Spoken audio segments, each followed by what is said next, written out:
Right, so I've had the monitor now for about a week or so, so I'm going to take the opportunity to review it for you. I'm going to talk about 10 different particular points regarding the monitor, so we'll begin with the actual look and specification.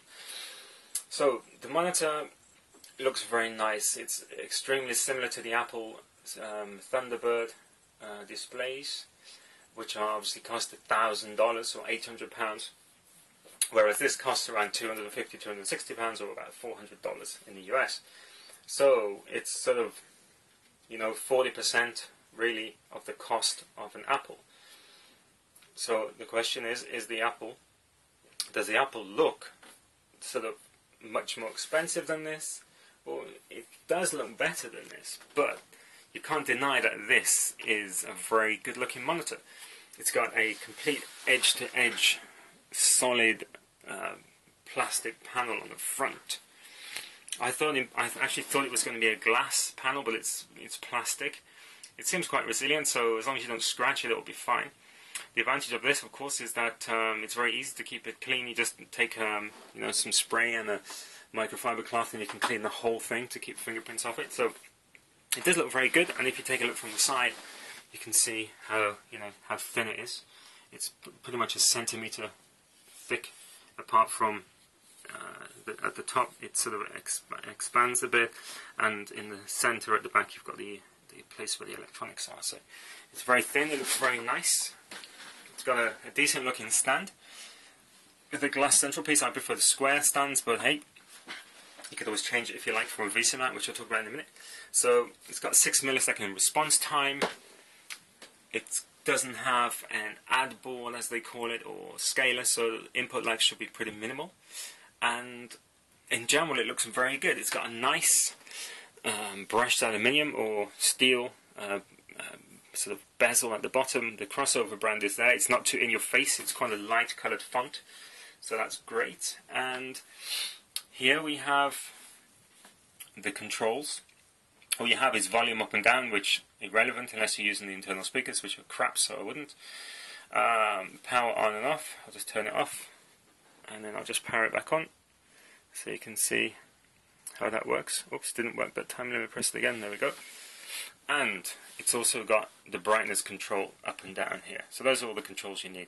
Yeah, so I didn't realize this is a touch sensitive buttons, but they are. So it's basically the flush with the panel, so they're very nice. Again, they seem to work quite well. There's a little light here as well to indicate when the monitor's in standby. So that's how it looks in terms of inputs. It's the second thing I'm talking about. It has DVI-D dual link.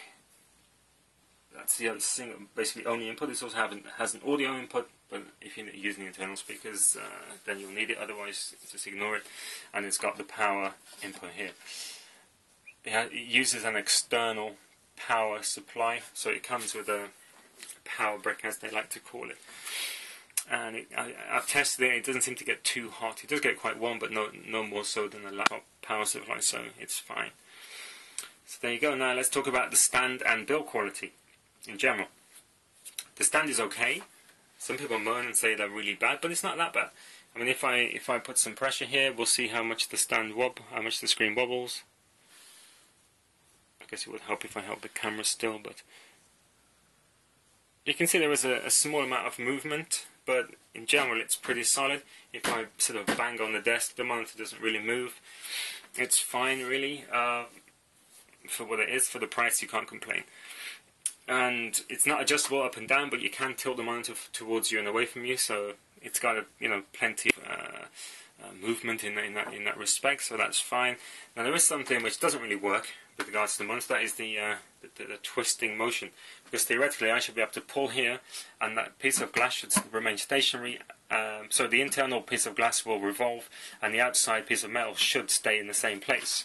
However, as you can see, well, I'm not sure if you can see it, but this point here, if I turn it like this, that point is now over here, because it doesn't actually work as it's meant to.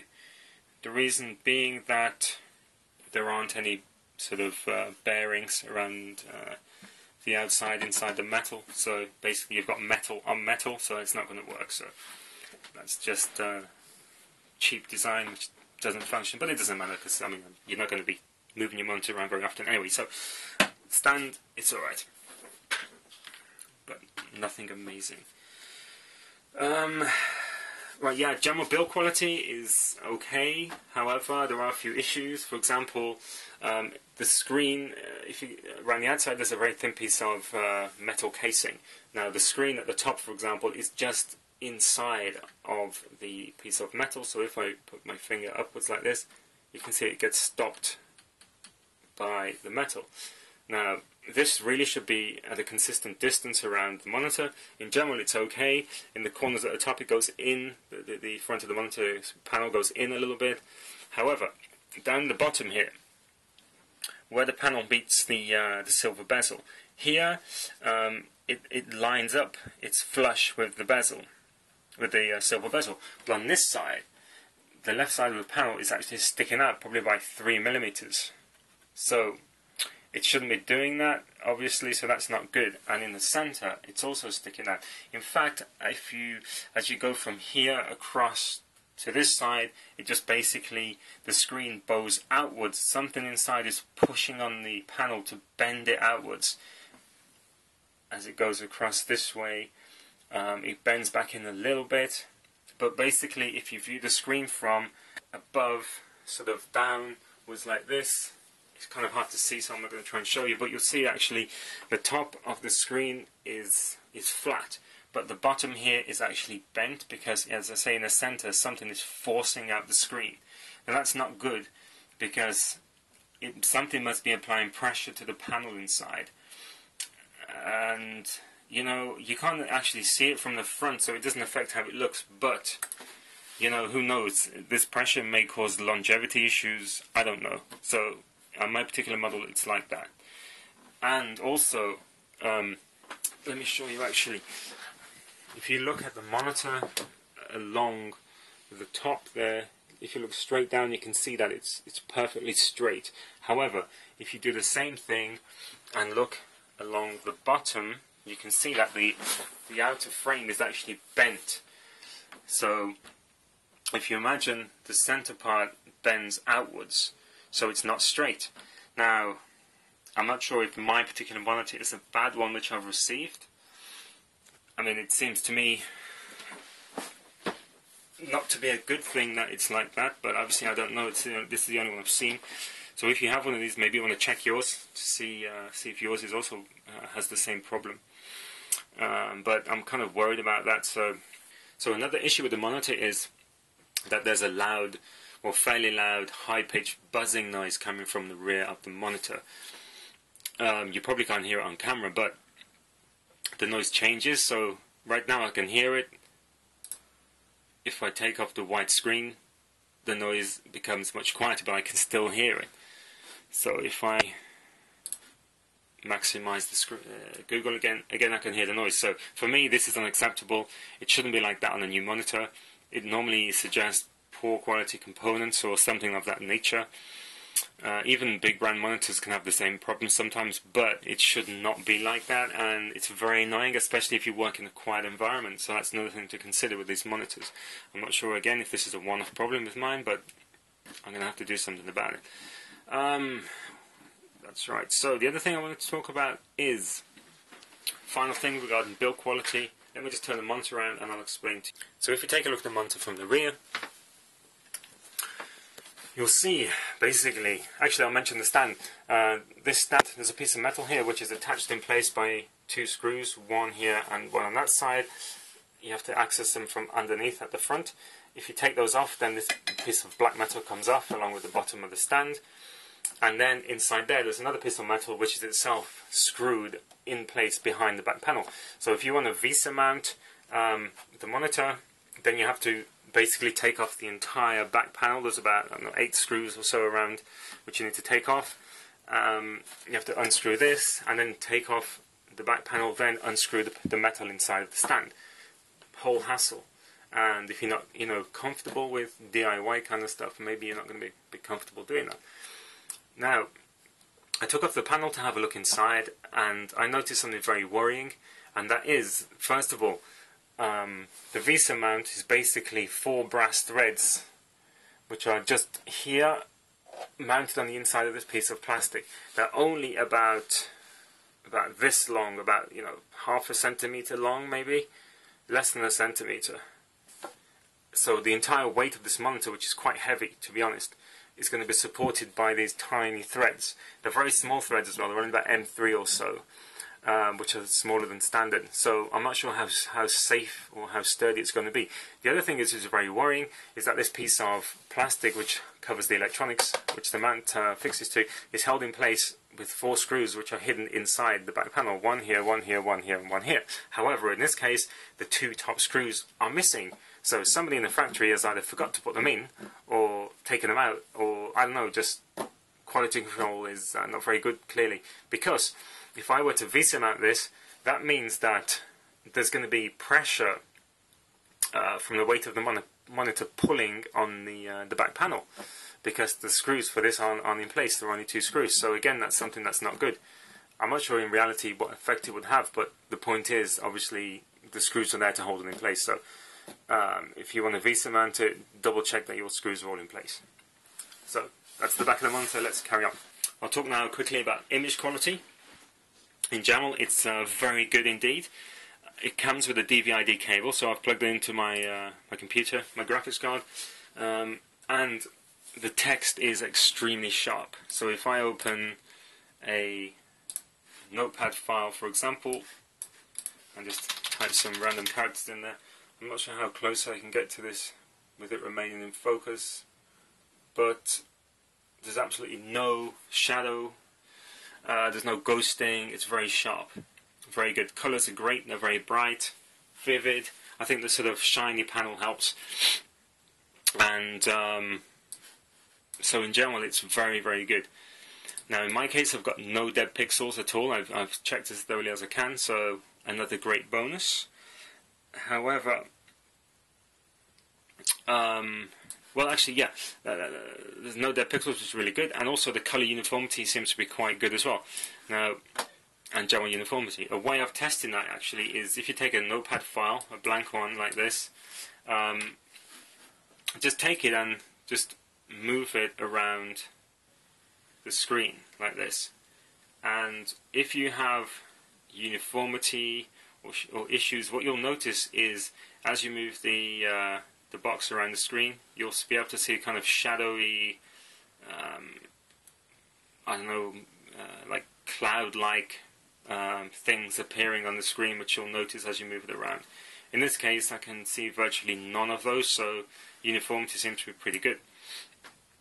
Right, viewing angles. Well, they claim it's 178 degrees vertically and horizontally. However,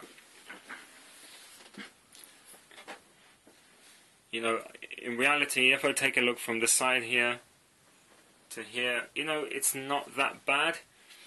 It's definitely not 178 degrees. You can't move all the way to the side without it, the colour changing. If you've got a dark screen, then it does. As soon as you move to the side, you can start to see the light from the edge, the LEDs from the side coming through, and it becomes much lighter as soon as you move to the side. But it's exactly the same on my Samsung LED TV as well. So I think it's just a thing that happens with these kind of displays. So in general, that's fine. Uniformity is fine, viewing angles aren't too bad, image quality is great, no dead pixels, very good. Right, let's move on to light bleed. Now, this monitor does have light bleed. There's a video actually on YouTube. Let me just find it here. So basically, it's just a video with a black screen. So if I put it to full screen, now I'm not sure how well you'll be able to see this, but in the top left hand corner you can see quite distinctly that it's much lighter than in the center at the top. The right hand side has a little bit of bleed, but not too much. But it's mainly on the top left, and also along the bottom. You can't really see it that well on camera, but oh, there you go. If I just let the controls move out of the way, you can see that here and here there are 2 light bleed areas. It looks probably worse in real life than it does on this video. But in general use, when you've got a bright screen, it's absolutely impossible to see it. The only time you can see it really if you're watching a widescreen film and you've got the obviously black bars along the bottom, you'll see the bleed. And if you're playing some games with very dark scenes, you'll notice it. But in general, it's not too much of a problem. And even the Apple ones have light bleed. Search on forums, you'll see people complaining about it. So it's not just because this is a cheaper version that the light bleed exists. It's just, unfortunately, something that happens with these because I guess it's very difficult to get the backlight or the panel at a perfect distance away from the backlight. So there you go. But that's not too bad. Response is fine. If I drag this around, you just get, this is only a 60 Hz monitor. I don't think you can overclock this one. There's not really too much blur, nothing more than usual for this kind of screen, so response seems fine. I just want to mention the BIOS as well. A lot of people think that with these bypass monitors without the scaler, that when you turn the computer on, you can't see the BIOS, but in fact with this you can. So what I'll do is I'll just restart the computer. Oh shite. Typically it looks like it wants to do some updates. Anyway, 1 of 25. Cheers Windows. So yeah, when I restart this, you can see the BIOS. So I'll skip past these updates and show you that restart. So the updates are finished finally, and I'm going to turn the computer on now so you can see the BIOS screen appearing as it starts up. Going to start up. So there you go. BIOS flashes up. So if I wanted to do some setup, I can do that easily using this monitor. And I'm not sure if, because I've got a Gigabyte Z77 MITX motherboard, so maybe it depends on the motherboard you have as to whether the BIOS appears or not, but I just wanted to show you that it does actually appear. So yeah, that's pretty much what the monitor is like. So in conclusion, if I had to give it a rating out of 10, I'd probably rate it 8, 8.5 or something. The screen, very nice, no dead pixels. Backlight bleed, yes there is some, but it's not too bad, you don't really notice it. It's one of those things that you'll probably notice a lot for the first week, then you'll just, forget that it's there. High-pitched noise, that's very annoying. That's almost probably, well, it is for me a deal breaker because as I said, I work in a quiet office, so it will become extremely annoying very quickly. Sometimes it's not as bad as others, but it's just it shouldn't be like that on a brand new monitor. And build quality is okay, but I mean, to be honest, if you're going to be taking off the back panel to remove the stand to VESA mount it, to wall mount the monitor, as you're moving it around, you get the impression that it's not very stable, that the screen might be bent by its own weight as you're moving it around, so that's another thing to consider. But overall, it's a very nice monitor, apart from those few points that I've mentioned. So yeah, probably 8.5, 85%. For the money, it's very good value. If you have any questions or need to know anything in particular about it, just ask them in the comments and I will answer them for you as soon as I can.